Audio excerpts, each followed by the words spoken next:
لوگوں کو ان کی خواہشوں کی چیزیں یعنی عورتیں اور بیٹے اور سونے اور چاندی کے بڑے بڑے ڈھیر اور نشان لگے ہوئے گھوڑے اور مویشی اور کھیتی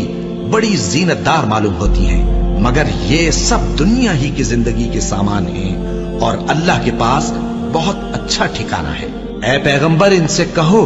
کہ بھلا میں تم کو ایسی چیز بتاؤں جو ان چیزوں سے کہیں اچھی ہو؟ سنو،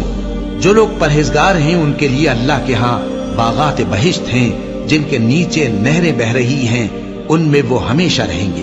اور پاکیزہ بیویاں ہیں، اور سب سے بڑھ کر اللہ کی خوشنودی۔ اور اللہ اپنے سب بندوں کو دیکھ رہا ہے جو اللہ سے التجا کرتے ہیں کہ اے پروردگار، ہم ایمان لے آئے سو ہم کو ہمارے گناہ معاف فرما اور ہم کو دوزخ کے عذاب سے محفوظ رکھ۔